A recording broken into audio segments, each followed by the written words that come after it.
I like to go fast. I like being competitive and everything, and I don't like to lose. Just try to do better every weekend and do my best every time we go out to the track. Katie Bryson out of Muskogee, Oklahoma, the 11 beat car, your race leader.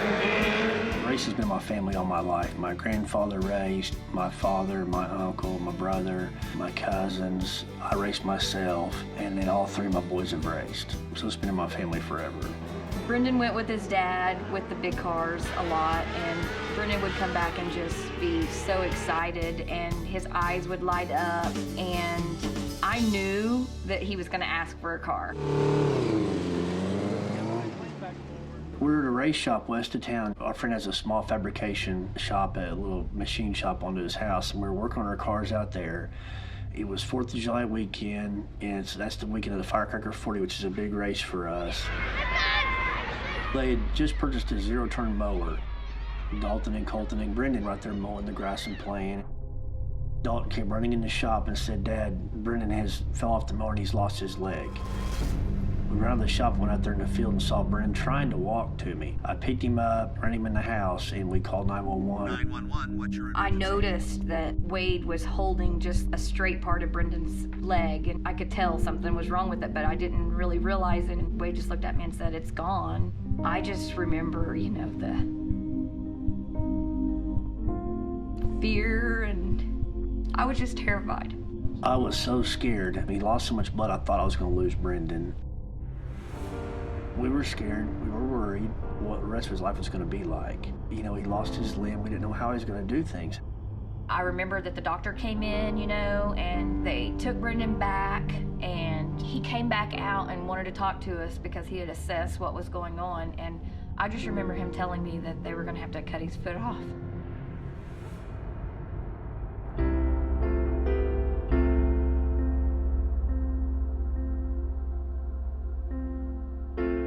I had no idea at that time that many Shriners were already at the hospital. That day it happened, there must have been a half a dozen already there. I remember saying, "Hey, they'll be getting in contact with you." And I was told that 3 or 4 times. Then, sure enough, about a month after we were out of the hospital, my wife was contacted by the Shriners. License returning location like 2 flight.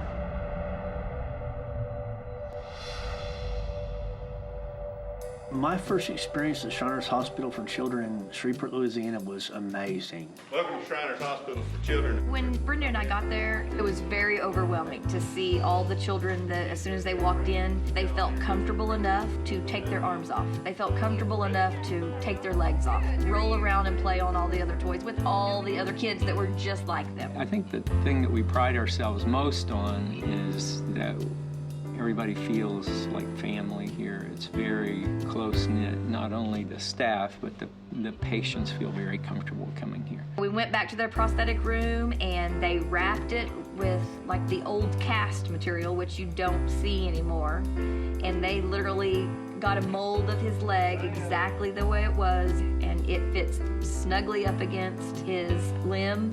Instantly, his eyes lit up, and he was like, "This fits. I can't believe this is fitting good on my leg." And also, they had him run in the hospital and walk, and you know, at that point, I think he knew that I'm going to be able to go jump, I can go play, and that's what the doctor said. You are going to need to have something that is capable of, you know, allowing you to be a little rough, tough boy. And so they made him jump up and down, and it just brought his whole personality back. The 11 beat car, your race leader.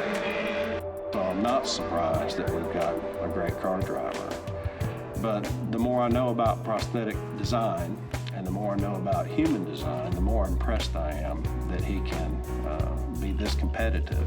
And I'm talking about top 10 in the nation of open competition, not amputee competition, but all comers.